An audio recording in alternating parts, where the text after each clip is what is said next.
ദൈവത്തിന്റെ അതിപരിശുദ്ധ തിരുനാമം മഹത്വപ്പെടുമാറാകട്ടെ. ഞാൻ നിങ്ങളുടെ ഡാലിയ കൊച്ചമ്മ. ഏവർക്കും ഹൃദയം നിറഞ്ഞ ഓണാശംസകൾ. എല്ലാവരും ഓണമൊക്കെ ഈ വർഷം നന്നായി ഒരുങ്ങി ആഘോഷിച്ചു എന്നൊക്കെ വിശ്വസിക്കുന്നു. നമുക്ക് തിരിച്ചു നമ്മുടെ ക്ലാസ്സുകളിലേക്ക് വരാം. ഇന്ന് മർത്തമറിയം വനിതാ സമാജം 2024 കേന്ദ്ര പരീക്ഷയ്ക്ക് വേണ്ടി ക്രമീകരിച്ച് ലഭിച്ചിരിക്കുന്ന look to Christ and run the race persistently, യേശുവിങ്കലേക്ക് നോക്കി ഓട്ടം സ്ഥിരതയോടെ ഓടുക എന്ന പുസ്തകത്തിന്റെ 6ാമത്തെ ചാപ്റ്ററാണ് റൺ ദ റേസ് പെർസിസ്റ്റന്റ്ലി, ഓട്ടം സ്ഥിരതയോടെ ഓടുക. അതാണ് നമ്മളിത് നോക്കുവാൻ വേണ്ടിയിട്ട് പോകുന്നത്. കർത്താവിൽ ഏറ്റവും പ്രിയപ്പെട്ടവരെ, The letter to the Hebrews chapter 12, എബ്രായർക്ക് എഴുതിയ ലേഖനം 12ാം അധ്യായമാണ് ഇന്ന് പഠിക്കുവാൻ വേണ്ടി നമുക്ക് ലഭിച്ചിരിക്കുന്ന വേദഭാഗം. അങ്ങനെ നമ്മൾ കാത്തിരുന്ന പുസ്തകത്തിന്റെ ടൈറ്റിലിലേക്ക് നമ്മൾ എത്തിച്ചേർന്നിരിക്കുകയാണ്. എന്താണ്? ഓട്ടം സ്ഥിരതയോടെ ഓടുക, റൺ ദ റേസ് പെർസിസ്റ്റന്റ്ലി. എബ്രായർക്ക് എഴുതിയ ലേഖനം 12ാം അധ്യായത്തിലേക്ക് നമ്മൾ കടന്നു വരുമ്പോൾ ക്രിസ്തീയ ജീവിതത്തെ ഒരു ഓട്ടക്കളത്തോട് സാദൃശ്യപ്പെടുത്തിയിരിക്കുന്ന ഒരു ശൈലിയാണ് നമുക്ക് ഈ അധ്യായത്തിൽ കാണാൻ സാധിക്കുന്നത്. In this chapter we see a style that compares Christian life to a race course. 11ാം അധ്യായത്തിൽ നമ്മൾ ആരെ പറ്റിയാണ് പഠിച്ചത്? നമ്മൾ വിശ്വാസ വീരന്മാരെ പറ്റിയാണ് പഠിച്ചത്, അല്ലെ? അപ്പം ആ 11ാം അധ്യായത്തിൽ നമ്മൾ കണ്ടതായിട്ടുള്ള വിശ്വാസ വീരന്മാരുടെ മാതൃക പിന്തുടർന്നുകൊണ്ട് ഓട്ടം സ്ഥിരതയോടെ ഓടുക എന്നുള്ള ഒരു ആഹ്വാനമാണ് നമുക്ക് ഈ 12ാം അധ്യായത്തിൽ കാണാൻ സാധിക്കുന്നത്. The author urges us to follow the examples of the heroes of faith from the chapter 11 and run the race persistently. ഇവിടെ വിശ്വാസികളെ സംബന്ധിച്ചിടത്തോളം, നമ്മളെ ഓരോരുത്തരെയും സംബന്ധിച്ചിടത്തോളം എപ്രകാരമായിരിക്കണം നമ്മുടെ ജീവിതം? നമ്മുടെ ജീവിതം നമ്മൾ ക്രിസ്തുവിൽ ജീവിക്കുന്നവരും വിജയത്തിലേക്ക്, ക്രിസ്തു എന്ന വിജയത്തിലേക്ക് മുന്നേറുന്നവരുമായിരിക്കണം, അല്ലെ? അത്തരത്തിൽ നാം ഓരോരുത്തരും ക്രിസ്തു എന്ന ലക്ഷ്യബോധമുള്ളവരായി മാറണം എന്നുള്ളതാണ് ഈ ഒരു അധ്യായത്തിൽ കൂടി ലേഖകനായിട്ടുള്ള പൗലോസ് ശ്ലീഹ ഉദ്ദേശിക്കുന്നത് എന്ന് പറയാം. The faithful should be goal oriented and our goal is Christ. ക്രിസ്തുവാണ് എന്ന് നമ്മുടെ ലക്ഷ്യബോധം എന്നുള്ള ഒരു ഓർമ്മപ്പെടുത്തലാണ് നമുക്ക് ഈ ഒരു അധ്യായത്തിൽ കാണാൻ സാധിക്കുന്നത്. പ്രത്യേകിച്ച് ഈ ഓട്ടക്കളവുമായിട്ട് ബന്ധപ്പെടുത്തി 4 ചിന്തകളാണ് ഈ ഒരു വേദഭാഗത്തിൽ നിന്ന് നമുക്ക് കാണാൻ സാധിക്കുന്നത്. 1 മുതൽ 4 വരെയുള്ള വാക്യങ്ങൾ ഓട്ടവും ലക്ഷ്യവും ആണ് നമുക്ക് വിശദീകരിച്ചു തരുന്നത്. Race and the target. ഇനി അതിനുശേഷം 5 മുതൽ 13 വരെയുള്ള വാക്യങ്ങളിലേക്ക് നമ്മൾ വരുമ്പോൾ പലപ്പോഴും നമ്മുടെ ഈ ആത്മീയ ഓട്ടത്തിന്റെ ഇടയ്ക്ക് പ്രശ്നങ്ങളും പ്രതിസന്ധികളും ഒക്കെ വരാറുണ്ട്, അല്ലെ? അത്തരത്തിലുള്ള ശിക്ഷണങ്ങൾ അത് ദൈവപുത്രത്വത്തിന്റെ ലക്ഷണമാണ് എന്നുള്ള ഒരു ചിന്തയാണ് 2ാമത്തെ ഭാഗത്ത് നമുക്ക് കാണാൻ സാധിക്കുന്നത്. Chastening is the evidence of sonship. ഇനി 3ാമതായിട്ട് ഈ ആത്മീയ ഓട്ടത്തിൽ ദൈവമക്കൾ അറിഞ്ഞിരിക്കേണ്ടതായിട്ടുള്ള, പാലിക്കേണ്ടതായിട്ടുള്ള കുറച്ച് കാര്യങ്ങളാണ് 14 മുതൽ 17 വരെയുള്ള വാക്യങ്ങളിൽ കാണാൻ സാധിക്കുന്നത്. അവസാന ഭാഗം, ഈ ഓട്ടത്തിൽ നമ്മൾ വിജയിക്കണമെങ്കിൽ നാം എന്ത് ചെയ്യണം? Do not reject the word of God. ദൈവവചനത്തെ നിരസിക്കരുത് എന്നുള്ള ഒരു ഓർമ്മപ്പെടുത്തലും കൂടിയാണ് ഈ ഒരു ഭാഗം അവസാനിപ്പിക്കുന്നത്. നമുക്ക് ഓരോ ഭാഗവും ഡീറ്റെയിൽ ആയിട്ട് തന്നെ നോക്കാം. 1ാമത്തെ ഭാഗം 1 മുതൽ 4 വരെയുള്ള വാക്യങ്ങളിൽ ഓട്ടവും ലക്ഷ്യവും, the race and the target എന്നുള്ളതാണ്. ഈ 1 മുതൽ 4 വരെയുള്ള വാക്യങ്ങൾ പ്രധാനമായിട്ട് 5 ചിന്തകളാണ് നമ്മുടെ മുൻപിലേക്ക് വെക്കുന്നത്. ഒരു ഓട്ടക്കളത്തിന് അല്ലെങ്കിൽ ഒരു ഓട്ടത്തിനുള്ള ഒരുക്കത്തെ പറ്റിയാണ് നമുക്ക് ഈ ഒരു ഓട്ടം എപ്രകാരമായിരിക്കണം എന്നുള്ളതിനെ പറ്റി ഒരു ബേസിക് ഐഡിയ ആണ് നമുക്ക് ഈ 5 വാക്യങ്ങളിൽ കൂടി, 5 ചിന്തകളിൽ കൂടി നമുക്ക് ലഭിക്കുവാൻ വേണ്ടിയിട്ട് പോകുന്നത്. 1ാമത്തെ വാക്യം നമുക്ക് നൽകുന്ന ചിന്ത, We have a great cloud of witness around us. സാക്ഷികളുടെ സമൂഹം നമുക്ക് ചുറ്റും ഉണ്ട് എന്നാണ് പറയുന്നത്. ആരാണ് ഈ സാക്ഷികളുടെ സമൂഹം? നമ്മൾ 11ാം അധ്യായത്തിൽ പറഞ്ഞു. എന്താണ്? The വിശ്വാസ വീരന്മാര്, the heroes of faith in chapter 11 stand around us as a great cloud of witness. ഈ വിശ്വാസ വീരന്മാരുടെ മാതൃക പിന്തുടർന്നുകൊണ്ട് ക്രിസ്തുവിലേക്ക് മുന്നേറുവാൻ നമുക്ക് സാധിക്കണം എന്നുള്ളതാണ് ഒന്നാമതായിട്ട് ഈ വേദഭാഗം നമുക്ക് നൽകുന്ന ചിന്ത എന്താണ്? We should follow the examples of heroes of faith who stand around us as a cloud of witnesses and progress courageously towards Christ. അപ്പൊ ആരെ നോക്കി ഓടണം എന്നുള്ളതിന്റെ ഉത്തരം നമുക്ക് ലഭിച്ചു. ആരെ നോക്കിയാണ്? നമുക്ക് ചുറ്റും നിൽക്കുന്ന വിശ്വാസ വീരന്മാരുടെ മാതൃക നമ്മുടെ മുൻപിൽ ഉള്ളത് കൊണ്ട് അതിനനുസരിച്ച് അത് പിന്തുടർന്നുകൊണ്ട് ധൈര്യത്തോടെ മുന്നോട്ട് ഓടണം എന്നുള്ളതാണ് ഒന്നാമത്തെ ചിന്ത. രണ്ടാമത്തെ ഭാഗം the preparation for the race, ഓട്ടത്തിനുള്ള ഒരുക്കം. ശരിയായ ഒരുക്കമില്ലെങ്കിൽ നമുക്കറിയാം ഓട്ടത്തിന് നമുക്ക് വിജയിക്കാൻ സാധിക്കുകയില്ല, അല്ലെ? എപ്രകാരമാണ് നാം ഓട്ടത്തിന് വേണ്ടി ഒരുങ്ങേണ്ടുന്നത്? അവിടെ ഒരു വാക്യമാണ് പറയുന്നത്. എന്താണ്? സകല ഭാരങ്ങളും, മുറുകെ പറ്റുന്ന ഭാരങ്ങളും വെടിയണം. We must free ourselves from all burdens and sins that cling to us എന്നുള്ളതാണ്. ഇവിടെ ഒന്നാമതായിട്ട് സകല ഭാരങ്ങളും ഒഴിയണം എന്ന് പറയുന്നു. ബേർഡൻസ്, അല്ലെ? എന്താണ് ഈ ഒരു ഓട്ടക്കളത്തിന്റെ കോണ്ടെക്സ്റ്റിൽ ഒന്ന് ആലോചിക്കുകയാണെങ്കിൽ എന്തായിരിക്കും ഓടാൻ ബുദ്ധിമുട്ട് വരുന്ന ഭാരം എന്ന് പറയുന്നത്? എക്സസീവ് ബോഡി ഫാറ്റ് എന്ന് നമുക്ക് പറയാം, അല്ലെ? ഒത്തിരി നമ്മുടെ ദേഹത്ത് അടിഞ്ഞുകൂടിയിരിക്കുന്ന ദുർമേധസ് എന്ന് പറയാം. അതായത് ഇച്ചിരി ഒബീസായിട്ടുള്ള ഒരാളിന് സാധാരണ ആളുകളെക്കാൾ ഓടാൻ അല്പം പ്രയാസമായിരിക്കും എന്നൊക്കെ നമുക്ക് ചിന്തിക്കാം, അല്ലെ? എന്നാൽ ഇവിടെ അത് അർത്ഥമാക്കുന്നത് നമ്മെ മുന്നോട്ടുള്ള യാത്രയിൽ തടസ്സപ്പെടുത്തുന്ന പാപ സ്വഭാവങ്ങളെയാണ്. The sin nature inside us that obstacles our Christian race എന്നുള്ളതാണ്. എന്താണ്? നമ്മുടെ ക്രിസ്തീയ ഓട്ടത്തെ തടസ്സപ്പെടുത്തുന്നതും വിരസമാക്കുന്നതുമായിട്ടുള്ള ഒരുപാട് കാര്യങ്ങൾ നമ്മൾ ചെയ്യാറുണ്ട്, അല്ലേ? നമ്മുടെ പല സ്വഭാവങ്ങളും ബാക്കിയുള്ളവരൊക്കെ കൈയടിച്ച് പ്രോത്സാഹിപ്പിക്കുമ്പോഴും അത് നമ്മുടെ വിശ്വാസത്തെ, നമ്മുടെ ഓട്ടത്തെ തടസ്സപ്പെടുത്തുന്നു എന്ന് നമുക്ക് തോന്നുകയാണെന്നുണ്ടെങ്കിൽ, നമുക്ക് ബോധ്യമാവുകയാണെന്നുണ്ടെങ്കിൽ അത് വിട്ടുകളയുവാൻ നമുക്ക് സാധിക്കണം എന്നുള്ളതാണ് ഒന്നാമതായിട്ട് ഓർമ്മിപ്പിക്കുന്നത്. We must give up everything that is an obstacle to our Christian race. ഇനി രണ്ടാമതായിട്ട് മുറുകെ പിടിക്കുന്ന പാപങ്ങൾ എന്ന് പറയില്ല, മുറുകെ പറ്റുന്ന പാപങ്ങൾ എന്ന് പറയുന്നു, അല്ലെ? Sins that cling to us. ഇത് സൂചിപ്പിക്കുന്നത് നമ്മോട് ഇഴുകിച്ചേർന്ന് നിൽക്കുന്ന ദുസ്വഭാവങ്ങളെയാണ്. The sins that cling to us are our bad qualities. അവ എന്ത് എന്ന് കണ്ടുപിടിക്കുകയും അതുപോലെ അത് നീക്കം ചെയ്യുവാനും നമുക്ക് സാധിക്കണം. എന്നാലേ ആത്മീയ ഓട്ടത്തിൽ വിജയിക്കുവാൻ വേണ്ടിയിട്ട് നമുക്ക് സാധിക്കുകയുള്ളൂ. ഇതാണ് ഒന്നാമത്തെ ഭാഗം നമ്മൾ ഓർമ്മിപ്പിക്കുന്നത്. ഇനി രണ്ടാമതായിട്ട് കായിക മത്സരങ്ങളിൽ പങ്കെടുക്കുന്നവരെ പറ്റി നമുക്കറിയാം, അല്ലെ? അവരെന്താണ്? അവര് ഫുഡിന്റെ കാര്യത്തിൽ അല്ലെങ്കിൽ ഭക്ഷണപരമായിട്ടുള്ള കാര്യങ്ങളിൽ ചിലതൊക്കെ ചിലപ്പോൾ എക്സ്ട്രാ ഓയിലി ആയിട്ടുള്ള സാധനങ്ങളും അങ്ങനെയുള്ളതൊക്കെ വർജിക്കുകയും അതുപോലെ തന്നെ വളരെ ഡിസിപ്ലിൻഡ് ആയിട്ട് നിഷ്ഠാപൂർവമായ ശിക്ഷണം അഭ്യസിക്കുകയും ചെയ്യും എന്ന് നമുക്ക് അറിയാം, അല്ലെ? അതുപോലെ തന്നെ ആത്മീയ പോരാട്ടങ്ങളിൽ ഏർപ്പെടുന്ന നമ്മളും പലതും വർജിക്കുകയും നിഷ്ഠയോടെ ജീവിക്കുകയും ചെയ്യണം. Just as those who participate in athletics must practice avoidance of certain foods and undergo disciplined training, those who engage in spiritual warfare must live a disciplined life and exclude things that hinder our faith or hinder our race. Okay, അപ്പം ഇങ്ങനെയുള്ള രണ്ട് കാര്യങ്ങളാണ് നമ്മളെ ഓട്ടത്തിന് വേണ്ടിയുള്ള ഒരുക്കത്തിൽ നിന്ന് ഓർമ്മിപ്പിക്കുന്നത്. എന്താണ്? സകല ഭാരങ്ങളും മുറുകെ പറ്റുന്ന പാപങ്ങളും നമ്മൾ ഒഴിവാക്കണം. അതുപോലെ തന്നെ പലതും വർജിക്കുവാൻ നമുക്ക് സാധിക്കണം. അതുപോലെ നല്ലൊരു ശിക്ഷണം, നമുക്ക് ഡിസിപ്ലിൻഡ് ട്രെയിനിങ്ങും നമുക്കുണ്ടായിരിക്കണം. ഇതാണ് രണ്ടാമത്തെ ഭാഗം നമ്മളെ ഓർമ്മിപ്പിക്കുന്നത്. ഇനി മൂന്നാമതായിട്ട് അവിടെ നൽകുന്ന ചിന്ത റൺ വിത്ത് റെസല്യൂട്ട്നെസ്, സ്ഥിര നിശ്ചയത്തോടെ ഓടണം എന്നുള്ളതാണ് ആ ഭാഗം നമുക്ക് നൽകുന്ന ഏറ്റവും പ്രധാനപ്പെട്ട ഒരു ആഹ്വാനം. എന്താണ്? യാതൊന്നും നമ്മുടെ ശ്രദ്ധയെ പതറിക്കുവാനോ മുന്നേറ്റത്തെ തടസ്സപ്പെടുത്തുവാനോ പാടില്ല. Nothing should divert us or inhibit our progress. സകല ശക്തിയും എടുത്ത് നിശ്ചയദാർഢ്യത്തോടും സ്ഥിര നിഷ്ഠയോടും കൂടെ ഓടുവാൻ നമുക്ക് സാധിക്കണം എന്നുള്ളതാണ്. നാലാമതായിട്ട് എങ്ങോട്ടാണ് നമ്മൾ ഓടുന്നത്? ആരാണ് നമ്മുടെ ലക്ഷ്യം? നമുക്ക് വ്യക്തമായ ഒരു ലക്ഷ്യം മുന്നിലുണ്ട്, അല്ലെ? ആരാണ് നമ്മുടെ ലക്ഷ്യം? ക്രിസ്തുവാണ് നമ്മുടെ ലക്ഷ്യം. കാരണം അവനാണ് നമ്മുടെ വിശ്വാസത്തിന്റെ നായകനും വിശ്വാസത്തിന് പൂർത്തി വരുത്തുന്നവനും. He is the hero of our faith and the one who brings us to perfection. അതുകൊണ്ട് തന്നെ നമ്മുടെ വിശ്വാസത്തിന്റെ ആദിയും അന്തവും ക്രിസ്തുവാണ് എന്ന് നമുക്ക് കാണാൻ സാധിക്കും. We must be able to see Christ as our Alpha and Omega, beginning and ending for our faith. എന്തുകൊണ്ടാണ് ക്രിസ്തു നമ്മുടെ ലക്ഷ്യം? കാരണം രക്ഷ നൽകാൻ സാധിക്കുന്ന മഹാപുരോഹിതനാണ് ക്രിസ്തു എന്ന് നമ്മൾ പറഞ്ഞു, അല്ലെ? അതുകൊണ്ട് തന്നെ അവിടെ നൽകുന്ന ഏറ്റവും പ്രധാനപ്പെട്ട ചിന്ത ലുക്ക് അറ്റ് ക്രൈസ്റ്റ്, യേശുവിനെ നോക്കുക എന്നുള്ളതാണ്.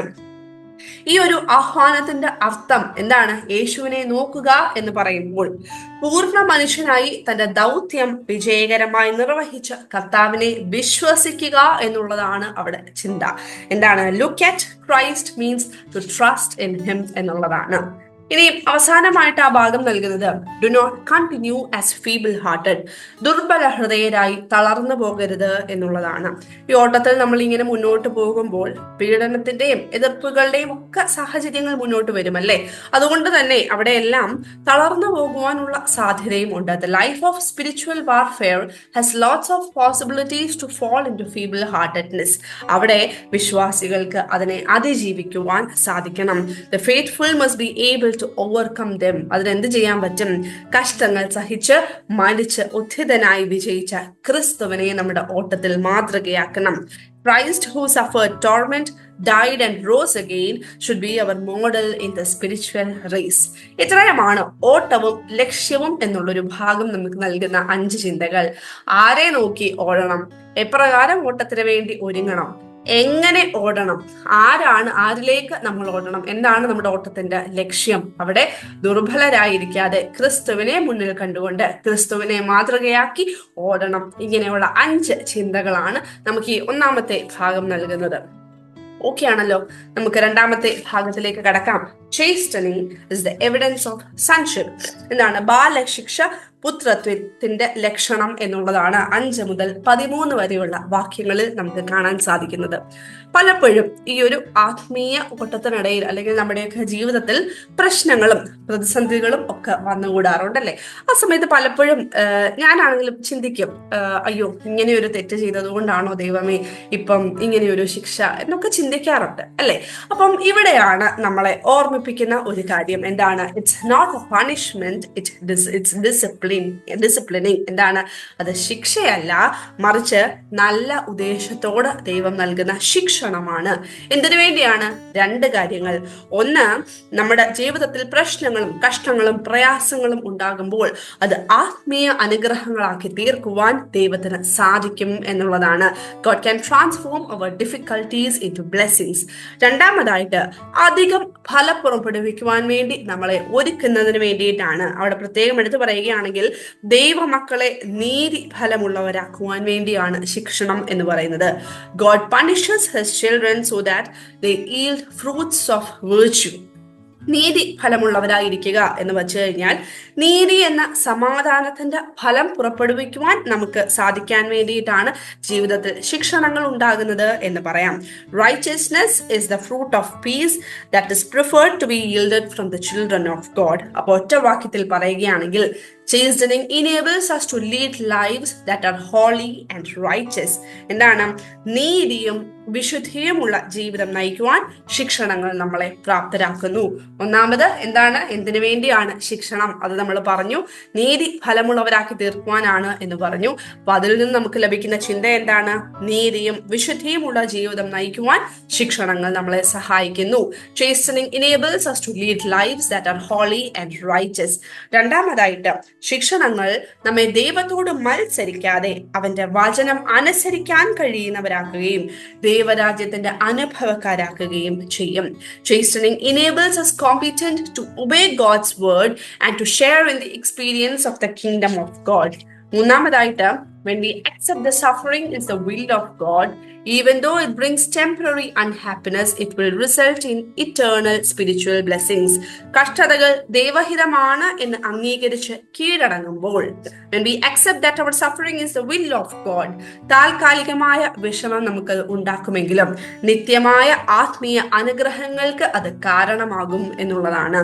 നാലാമതായിട്ട്, our light and momentary troubles are achieving for us an eternal glory that far outweighs all our small troubles. എന്താണ്? ഈ ശിക്ഷണങ്ങളിലൂടെ നാം സഹിക്കുന്ന ലഘുവും താൽക്കാലികവുമായിട്ടുള്ള ബുദ്ധിമുട്ട്, ക്ലേശം, സങ്കടം, പ്രയാസം, അത് അനശ്വരമായ മഹത്വത്തിന് വേണ്ടി നമ്മളെ സജ്ജരാക്കുന്നു, നമ്മളെ ഒരുക്കുന്നു. ഇതുകൊണ്ടാണ് ശിക്ഷണങ്ങൾ നമ്മുടെ ജീവിതത്തിൽ ഉണ്ടാകുന്നത് എന്നുള്ള 4 ചിന്തകളാണ് നമുക്ക് കാണാൻ സാധിക്കുന്നത്. എന്താണ്? ഒന്ന്, ഇതൊരു ശിക്ഷയല്ല, മറിച്ച് നല്ല ഉദ്ദേശത്തോടെ ദൈവം നൽകുന്ന ശിക്ഷണമാണ്. അനുഗ്രഹമാണ്. ദൈവത്തിന് നമ്മുടെ കഷ്ടപ്പാടുകളെ വലിയ അനുഗ്രഹമായി മാറ്റുവാൻ സാധിക്കും എന്നുള്ളത് നമുക്ക് വിശ്വസിക്കണം. രണ്ടാമതായിട്ട് എന്താണ്? നീതി ഫലമുള്ളവരായി വിശ്വാസികൾ മാറുവാൻ വേണ്ടിയിട്ടാണ്, അല്ലെങ്കിൽ നല്ല ഫലം പുറപ്പെടുവിക്കുവാൻ വേണ്ടിയിട്ടാണ് നമ്മുടെ ജീവിതത്തിൽ ശിക്ഷണങ്ങൾ ഉണ്ടാകുന്നത്. അതുകൊണ്ട് തന്നെ നീതിയും വിശുദ്ധിയുമുള്ള ജീവിതം നയിക്കുവാൻ വേണ്ടിയിട്ട് വിശ്വാസികൾക്ക് സാധിക്കും. അതുപോലെ ദൈവവചനത്തോട് മത്സരിക്കാതെ ദൈവത്തിന്റെ രാജ്യത്തിന്റെ അനുഭവത്തിലേക്ക് നമ്മളെ അതിന്റെ പങ്കാളികളാക്കുവാൻ വേണ്ടിയിട്ട് ശിക്ഷണങ്ങൾ സഹായിക്കും. അതുപോലെ താൽക്കാലികമായിട്ടുള്ള സങ്കടങ്ങൾ ഉണ്ടാകുമെങ്കിലും അത് നിത്യമായ ആത്മീയ അനുഗ്രഹങ്ങൾക്ക് അത് കാരണമാകും. അത്തരത്തിലുള്ള നിത്യമായിട്ടുള്ള ആത്മീയ അനശ്വരമായ മഹത്വത്തിന് നമ്മളെ സജ്ജരാക്കുകയും ചെയ്യും. ഇത്രയും 4 ചിന്തകളാണ് നമുക്ക് ഈ ഒരു ബാലശിക്ഷ എന്നുള്ള അല്ലെങ്കിൽ ശിക്ഷണം എന്നുള്ള ഭാഗത്ത് നിന്ന് നമുക്ക് ലഭിക്കുന്നത്. ഒക്കെയാണല്ലോ. അടുത്ത ഭാഗത്തിലേക്ക് ഇനി ഈ ഓട്ടത്തിൽ നാം ഓരോരുത്തരും ശ്രദ്ധിച്ചിരിക്കേണ്ടുന്ന, ദൈവമക്കൾ അറിഞ്ഞിരിക്കേണ്ടുന്ന 4 കാര്യങ്ങളെ പറ്റിയാണ് 14 മുതൽ 17 വരെയുള്ള വാക്യങ്ങളിൽ നമുക്ക് കാണാൻ സാധിക്കുന്നത്.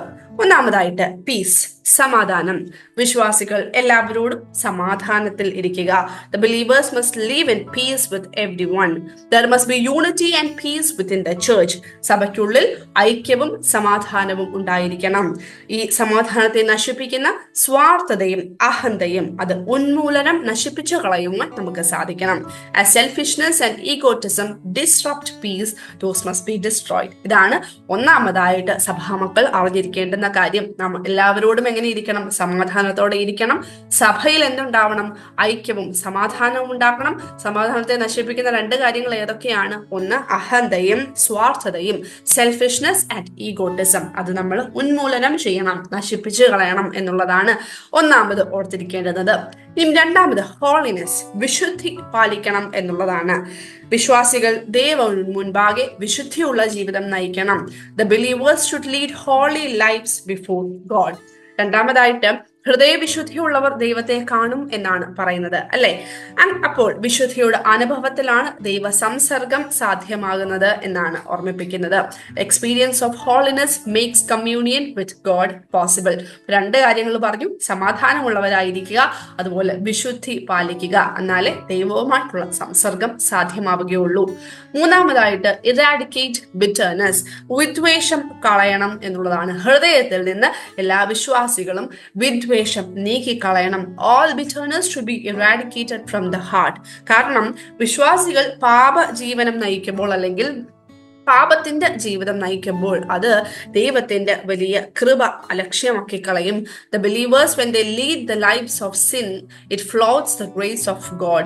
അങ്ങനെ വിദ്വേഷമുള്ള ഹൃദയം നമ്മൾ കൊണ്ടു നടക്കുമ്പോൾ അത് നമുക്കും മറ്റുള്ളവർക്കും അത് ഒരു ഉപകാരവും ചെയ്യുകയില്ല, മറിച്ച് ദോഷം ചെയ്യും എന്നും കൂടെ ആ ഭാഗത്ത് ഓർമ്മിപ്പിക്കുന്നു. ഇനി അവസാനമായിട്ട് virtuousness, സന്മാർഗത്തിൽ വളരണം. ഗ്രോ ഇൻ virtuousness എന്നാണ് പറയുന്നത്. അവിടെ ഒന്നാമതായിട്ട് നമ്മളെ ഓർമ്മിപ്പിക്കുന്ന കാര്യം, even though children of God live on earth, we do not belong to the earth. ദൈവമക്കൾ ലോകത്തിൽ ജീവിക്കുന്നവരാണെങ്കിലും നാം ലോകത്തിലുള്ളവരല്ല എന്നുള്ളതാണ് ഒന്നാമതായിട്ട് നാം മനസ്സിലാക്കേണ്ടുന്ന കാര്യങ്ങൾ. അതുകൊണ്ട് തന്നെ ചെറിയ താൽക്കാലിക സന്തോഷം നൽകുന്നതായിട്ടുള്ള കാര്യങ്ങൾ നമ്മുടെയൊക്കെ മുന്നിൽ വരുമ്പോൾ അതിനുവേണ്ടി ആത്മീയമായിട്ടുള്ള മൂല്യങ്ങളെ നശിപ്പിച്ചു കളയരുത്. ഏശാവിന്റെയും യാക്കോബിന്റെയും കഥ നമുക്കറിയാം, അല്ലെ? ആ താൽക്കാലിക സന്തോഷത്തിന് ചുവന്ന പായസം ആവശ്യമായിരുന്നെങ്കിലും അവിടെ അലക്ഷ്യമാക്കി കളഞ്ഞത് അവന്റെ ജ്യേഷ്ഠാവകാശമായിരുന്നു. അതുപോലെ താൽക്കാലിക സന്തോഷം തരുന്ന ചെറിയ കാര്യങ്ങളിൽ നമ്മൾ പലപ്പോഴും വീണു പോകാറുണ്ട്, അല്ലെ? ഞാനും നിങ്ങളും എല്ലാവരും വീണു പോകാറുണ്ട്. അവിടെ നമ്മുടെ ആത്മീയ മൂല്യങ്ങൾ നഷ്ടമാക്കി കളയരുത് എന്നുള്ള ഒരു ഓർമ്മപ്പെടുത്തലാണ്.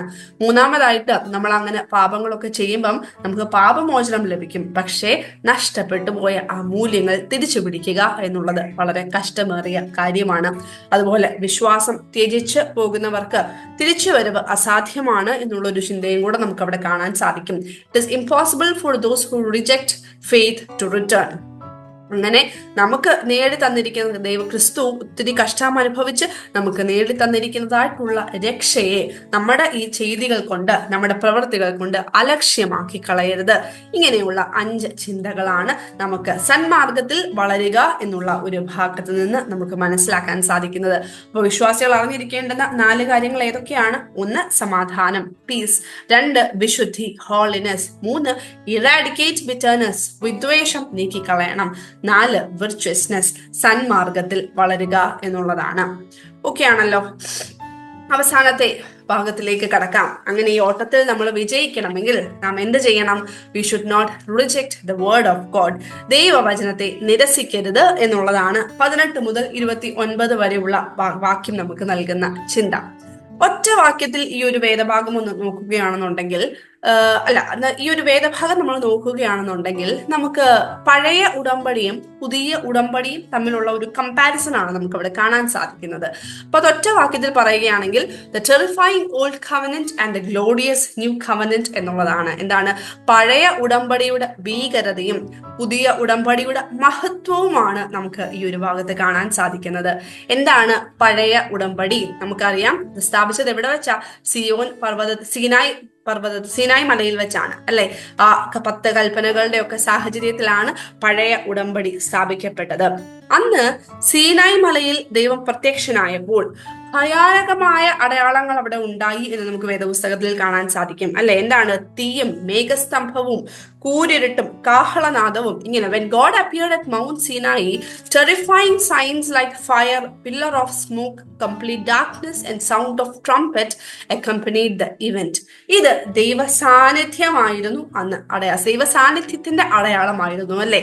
അപ്പം അത് ദൈവ സാന്നിധ്യത്തിന്റെ ഭീകരതയെയാണ് അന്ന് വെളിപ്പെടുത്തി തന്നത്. It revealed the frightfulness of the presence of God. അന്ന് ഈ പർവ്വതത്തിന്റെ അടുക്കലേക്ക് അല്ലെങ്കിൽ ഈ ദൈവസന്നിധിയിലേക്ക് ആരും അടുത്തു ചെല്ലരുത്. ആരെങ്കിലും സംഭവിച്ചാൽ ആരെങ്കിലും സമീപിക്കുകയാണെങ്കിൽ മരണം സംഭവിക്കും. ഇതൊക്കെയായിരുന്നു അന്ന് നൽകിയിരുന്നതായിട്ടുള്ള നിർദ്ദേശങ്ങൾ അല്ലെ. The directions given was that no one should approach the presence of God and if anyone does they would die. മൃഗങ്ങളാണെങ്കിൽ പോലും കല്ലെറിഞ്ഞ് കൊല്ലണം, അങ്ങനെയൊക്കെയുള്ള ഒരു ഭീകരതയായിരുന്നു നമുക്കത് കാണാൻ സാധിക്കുന്നത് അല്ലെ.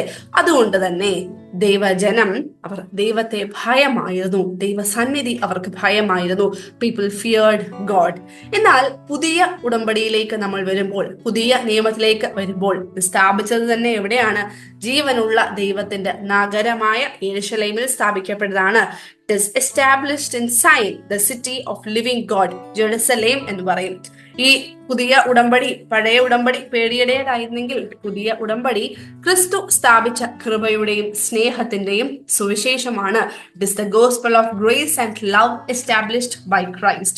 ഈ പുതിയ ഉടമ്പടിയെ സംബന്ധിച്ചിടത്തോളം സ്വർഗം എന്ന് പറയുന്നത് എന്താണ്? വീണ്ടെടുക്കപ്പെട്ടവർ സമ്മേളിക്കുന്ന വിശുദ്ധ സ്ഥലമായിട്ടാണ് സ്വർഗത്തിനെ കാണുന്നത്. Heaven is the meeting place of the redeemed. അവിടെ ആര് നമുക്ക് വേണ്ടി പക്ഷവാദം ചെയ്യുന്നുണ്ട്? ക്രിസ്തു നമുക്ക് വേണ്ടി പക്ഷവാദം ചെയ്യുന്നുണ്ട്. അപ്പോൾ ഓരോ വിശ്വാസിയുടെയും, നമ്മുടെ ഓരോ ദൈവമക്കളുടെയും ലക്ഷ്യം എന്ന് പറയുന്നത്, ഈ ഓട്ടത്തിൽ നമ്മുടെ ലക്ഷ്യം എന്ന് പറയുന്നത് എന്ത് വേണ്ടിയാണ്? Hope and goal is the kingdom of God that is secure and unchanging. ഇളകാത്തതും ഉറപ്പുള്ളതുമായ ദൈവരാജ്യമാണ് നമ്മുടെ ഓരോരുത്തരുടെയും പ്രത്യാശയും ലക്ഷ്യവും എന്ന് പറയുന്നത്. അത് നമുക്ക് ലഭിക്കണമെങ്കിൽ എന്ത് ചെയ്യണം? ക്രിസ്തുവിന്റെ ശബ്ദം കേൾക്കുകയും അനുസരിക്കുകയും ചെയ്യണം. അതാണ് നമ്മൾ പറഞ്ഞത്, do not reject the word of God. We have to listen to Christ and obey him. നമ്മൾ വിശ്വാസികളെ സംബന്ധിച്ചിടത്തോളം നമുക്ക് ഈ ദൈവരാജ്യത്തിലേക്കുള്ള പ്രവേശനം നമുക്ക് ഓൾറെഡി ലഭിച്ചിട്ടുണ്ട്. എപ്പോഴാണ്? വിശുദ്ധ മാമോദീസായിലൂടെ വീണ്ടെടുക്കപ്പെട്ടവരാണ് നമ്മൾ ഓരോരുത്തരും. അതുകൊണ്ട് തന്നെ ദൈവരാജ്യത്തിലേക്കുള്ള പ്രവേശനം നമുക്ക് വിശുദ്ധ മാമോദീസായിലൂടെ നമുക്ക് ലഭിച്ചിട്ടുണ്ട്. അങ്ങനെ പ്രവേശനം ലഭിച്ച നമുക്ക് സീനായ് പർവ്വതത്തിലേക്കും നമുക്ക് കടക്കുവാൻ സാധിക്കും. അതായത് ദൈവസന്നിധിയിലേക്കും നമുക്ക് കടന്നു ചെല്ലുവാൻ വേണ്ടിയിട്ട്, സിയോൻ പർവ്വതത്തിലേക്കും കടന്നു ചെല്ലുവാൻ വേണ്ടിയിട്ട് നമുക്ക് സാധിക്കും. ഇതേ പ്രകാരമാണ് സാധിക്കുന്നത് നിരന്തരമായ വിശുദ്ധ കുർബാന അനുഭവത്തിലൂടെ എന്നാണ് പറയുന്നത്. It can be achieved through our holy Eucharist. കാരണം എന്താണ്? ഒന്ന്, it is the greatest offering of praise. അത് നമ്മുടെ ഏറ്റവും വലിയ സ്തോത്രാർപ്പണമാണ് വിശുദ്ധ കുർബാന എന്ന് പറയുന്നത്. It is a worship that is pleasing to God. ദൈവത്തിന് സ്വീകാര്യമായ ആരാധനയാണ് വിശുദ്ധ കുർബാന എന്ന് പറയുന്നത്. അതിലൂടെ ദൈവരാജ്യത്തെ നമ്മുടെ ഇടയിലേക്ക് സ്വീകരിക്കുവാൻ നമുക്ക് കഴിയും എന്നുള്ളതാണ്. We can also receive the kingdom of God among us through Holy Eucharist. അതുകൊണ്ട് തന്നെ പ്രവേശനം ലഭിച്ച നമുക്ക് അവിടേക്ക് പ്രവേശിക്കുവാൻ, ദൈവസാന്നിധ്യത്തിലേക്ക് കടന്നു ചെല്ലുവാൻ തക്കവണ്ണം ഈ ലോകത്ത് നമ്മളായിരിക്കുമ്പോൾ നിരന്തരമായ വിശുദ്ധ കുർബാനയിലൂടെ സാധിക്കും എന്നുള്ള ഒരു ഓർമ്മപ്പെടുത്തലാണ് ഈ ഒരു വേദഭാഗത്തിന്റെ അവസാനം നമുക്ക് ലഭിക്കുന്നത്. ഇത്രയുമാണ് ഈ ഒരു ചാപ്റ്റർ. 12-ാം അധ്യായം 4 ഭാഗങ്ങളായിട്ട് നമ്മൾ കണ്ടു. 1 മുതൽ 4 വരെയുള്ള വാക്യങ്ങൾ നമ്മുടെ ഓട്ടത്തെ പറ്റിയും ലക്ഷ്യത്തെ പറ്റിയും നമ്മളെ പഠിപ്പിച്ചു തന്നു. നമുക്ക് മുന്നിൽ we have A great cloud of witness, സാക്ഷികളുടെ സമൂഹം നമുക്ക് മുന്നിൽ ഉള്ളതുകൊണ്ട് അവരുടെ മാതൃക പിന്തുടർന്നുകൊണ്ട് ധൈര്യത്തോടെ ഓടാൻ സാധിക്കണം. 2, ഓട്ടത്തിനുള്ള ഒരുക്കം എന്താണ്? സകല ഭാരങ്ങളും മുറുകെ പറ്റുന്ന പാപങ്ങളും വെടിയണം. പലതും വർജിക്കുവാൻ നമുക്ക് സാധിക്കണം. ഒരു ഡിസിപ്ലിൻഡ് ട്രെയിനിങ്, നിഷ്ഠയോടെ നമുക്ക് കാര്യങ്ങൾ ജീവിക്കുവാൻ നമുക്ക് സാധിക്കണം എന്ന് പറഞ്ഞു. 3, റൺ വിത്ത് റെസല്യൂട്ട്നെസ്, സ്ഥിരനിഷ്ഠയോടെ ഓടണം എന്നുള്ളത് നമ്മൾ പറഞ്ഞു. നമ്മുടെ ലക്ഷ്യം ആരാണ്? ക്രിസ്തുവാണ് നമ്മുടെ ലക്ഷ്യം. നമ്മുടെ വിശ്വാസത്തിന്റെ നായകനും പൂർത്തി വരുത്തുന്നവനും നമ്മുടെ വിശ്വാസത്തിന്റെ ആൽഫയും ഒമേഗയും ഒക്കെ ക്രിസ്തുവാണ്. അവന് നമുക്ക് രക്ഷ നൽകുവാൻ സാധിക്കുന്നു. അതുകൊണ്ട് ക്രിസ്തു എന്ന ലക്ഷ്യത്തിലേക്ക് നോക്കിക്കൊണ്ട് യേശുവിനെ നോക്കുക എന്നുള്ളൊരു ചിന്തയാണ് നൽകിയത്. അതിനുശേഷം ദുർബല ഹൃദയരായി മാറരുത്. നമ്മുടെ പ്രശ്നങ്ങളും പ്രതിസന്ധികളും ഒക്കെ ഉണ്ടാകുമ്പോൾ അവിടെ ക്രിസ്തുവാണ് നമ്മുടെ മാതൃക എന്ന് മുന്നിൽ കണ്ടുകൊണ്ട് ഓടണം. ഇത്രയുമാണ് 1-ാമത്തെ ഭാഗം നമുക്ക് നൽകിയ ചിന്ത. 2-ാമത്തെ ഭാഗം ചേസ്റ്ററിംഗ് എവിഡൻസ് ഓഫ് സൺഷിപ്പ്, ബാലശിക്ഷ അല്ലെങ്കിൽ ശിക്ഷണം എന്ന് പറയുന്നത് ദൈവപുത്രത്വത്തിന്റെ ലക്ഷണമാണ് എന്നുള്ളതാണ് നമ്മൾ പറഞ്ഞത്. നമ്മൾ പറഞ്ഞു അതൊരു ശിക്ഷയല്ല, മറിച്ച് നല്ല ഉദ്ദേശത്തോടെ ദൈവം നൽകുന്ന ശിക്ഷണമാണ്. ഇതിനു വേണ്ടിയാണ് 1, ഈ കഷ്ടപ്പാടുകളും പ്രയാസങ്ങളും ആത്മീയ അനുഗ്രഹങ്ങളാക്കി മാറ്റുവാൻ ദൈവത്തിന് സാധിക്കും. 2, to produce more fruits, to yield fruits of virtue, നീതി ഫലമുള്ളവരായിട്ട് നമ്മൾ മാറുവാൻ വേണ്ടിയിട്ട്. അതുകൊണ്ട് തന്നെ നീതിയും വിശുദ്ധിയുമുള്ള ജീവിതം നയിക്കുവാൻ ബാലശിക്ഷകൾ അല്ലെങ്കിൽ ശിക്ഷണങ്ങൾ നമ്മളെ സഹായിക്കും. അതുപോലെ തന്നെ എന്താണ്? ദൈവവചനത്തോട് മത്സരിക്കാതെ അതനുസരിച്ച് ജീവിച്ചുകൊണ്ട് ദൈവരാജ്യത്തിന്റെ പങ്കാളികളാകുവാൻ വേണ്ടിയിട്ട് നമ്മളെ സഹായിക്കും. അതുപോലെ തന്നെ താൽക്കാലികമായിട്ടുള്ള പ്രയാസങ്ങളും സങ്കടങ്ങളും ഉണ്ടാകുമ്പോഴും അത് അനശ്വരമായിട്ടുള്ള ദൈവ മഹത്വം അല്ലെങ്കിൽ സ്വർഗീയ മഹത്വത്തിന് നമ്മളെ യോഗ്യരാക്കുകയും ചെയ്യും. ഇതാണ് നമ്മൾ 2-ാമത്തെ ഭാഗത്ത് കണ്ടത്. 3-ാമത്തെ ഭാഗത്ത് things children of God should follow, നമ്മൾ അറിഞ്ഞിരിക്കേണ്ടതും നമ്മൾ പാലിക്കേണ്ടതുമായിട്ടുള്ള 4 കാര്യങ്ങൾ ഏതൊക്കെയാണ്? 1, സമാധാനം, വിശുദ്ധി, വിശ്വാസികൾ സമാധാനമുള്ളവരായിരിക്കുക. അതുപോലെ തന്നെ നമ്മുടെ സഭയിലും സമാധാനവും ഐക്യവും ഉണ്ടായിരിക്കണം. സമാധാനത്തെ നശിപ്പിക്കുന്ന അഹന്തയും അതുപോലെ തന്നെ സെൽഫിഷ്നെസ് ആൻഡ് ഈഗോട്ടിസം അത് ഉന്മൂലനം ചെയ്യുവാൻ നമുക്ക് സാധിക്കണം. 2-ാമത്തെ ഭാഗം ഹോളിനെസ് എന്നുള്ളതായിരുന്നു, വിശുദ്ധി എന്നുള്ളതായിരുന്നു. വിശുദ്ധിയോടെ ജീവിക്കണം. വിശുദ്ധിയിലൂടെ ദൈവസംസർഗം സാധിക്കുകയുള്ളൂ എന്ന് നമ്മൾ പറഞ്ഞു. 3-ാമതായിട്ട് ഇറാഡിക്കേറ്റ് ബിറ്റർനെസ്, വിദ്വേഷം നീക്കിക്കളയണം, നമ്മുടെ ഹൃദയത്തിൽ നിന്ന് നീക്കിക്കളയണം. അല്ലെങ്കിൽ അത് നമുക്കും മറ്റുള്ളവർക്കും ഒക്കെ ദോഷം ചെയ്യും എന്നുള്ളതാണ്. അങ്ങനെ നമ്മൾ ദൈവകൃപ അലക്ഷ്യമാക്കി കളയും എന്നുള്ളതാണ് ഓർമ്മിപ്പിച്ചത്. അവസാന ഭാഗം സന്മാർഗത്തിൽ വളരുക, വിർച്വസ്നെസ് എന്നുള്ളത് 1, നമ്മൾ ലോകത്തിനുള്ളവരല്ല, നമ്മൾ സ്വർഗത്തിനുള്ളവരാണ് എന്നുള്ള ബോധം ഉണ്ടാകണം. താൽക്കാലികമായ സന്തോഷത്തിനും സംതൃപ്തിക്കും വേണ്ടി നമ്മൾ എന്താണ്? ആത്മീയ മൂല്യങ്ങൾ, സ്പിരിച്വൽ വാല്യൂസ് നമ്മൾ നശിപ്പിച്ചു കളയരുത്. We should not scorn the spiritual values for the sake of transient physical pleasures. അതുപോലെ തന്നെ നമ്മൾ തെറ്റ് ചെയ്തു പോകുമ്പോൾ പാപമോചനം നമുക്ക് ലഭിക്കുമെങ്കിലും പോയ മൂല്യങ്ങൾ തിരിച്ചു പിടിക്കുക പ്രയാസമാണ്. അതുപോലെ വിശ്വാസം ത്യജിച്ചു പോയെങ്കിൽ തിരിച്ചു വരുവാൻ പ്രയാസമാണ്. അങ്ങനെ ക്രിസ്തു നേടിത്തന്ന രക്ഷയെ നശിപ്പിച്ചു കളയരുത്. ഇത്രയും കാര്യങ്ങളാണ് അവിടെ ഓർമ്മിപ്പിച്ചത്. അവസാനത്തെ ഭാഗം 18 മുതൽ 29 വരെയുള്ള വാക്യങ്ങളിൽ പഴയ ഉടമ്പടിയുടെ ഭീകരതയും എപ്രകാരം മനുഷ്യര് ദൈവസാന്നിധ്യത്തെ ഭയപ്പെട്ടു എന്നുള്ളതും അതുപോലെ പുതിയ ഉടമ്പടിയുടെ മഹത്വവുമാണ് നമ്മൾ കണ്ടത്. ക്രിസ്തു നമുക്ക് നേടിത്തന്ന പുതിയ ഉടമ്പടി അല്ലെങ്കിൽ അത് ക്രിസ്തുവിന്റെ കൃപയുടെയും സ്നേഹത്തിന്റെയും സുവിശേഷമാണ്. നമുക്ക് ദൈവസന്നിധിയിലേക്കുള്ളൊരു പ്രവേശനം നമുക്ക് വിശുദ്ധ മാമോദീസായിലൂടെ ലഭിച്ചു. ഇനിയും എപ്രകാരം നമുക്ക് പ്രവേശിക്കാൻ സാധിക്കും? നിരന്തരമായ വിശുദ്ധ കുർബാന അനുഭവത്തിലൂടെ. അങ്ങനെ വിശുദ്ധ കുർബാനയുടെയും ഇമ്പോർട്ടൻസും കൂടെ പറഞ്ഞാണ് നമ്മൾ അവസാനിപ്പിച്ചത്. ഇത്രയുമേ ഉള്ളൂ ഈ ഒരു ചാപ്റ്റർ. കേട്ടിരുന്ന എല്ലാവർക്കും മനസ്സിലാക്കാൻ സാധിച്ചു, കുറച്ച് എന്തെങ്കിലുമൊക്കെ മനസ്സിലായി എന്ന് വിചാരിക്കുന്നു. എല്ലാവർക്കും ഒരുപാട് നന്ദി. Thank you so much. ദൈവം നമ്മളെ ഓരോരുത്തരെയും വാഴ്ത്തി അനുഗ്രഹിക്കട്ടെ.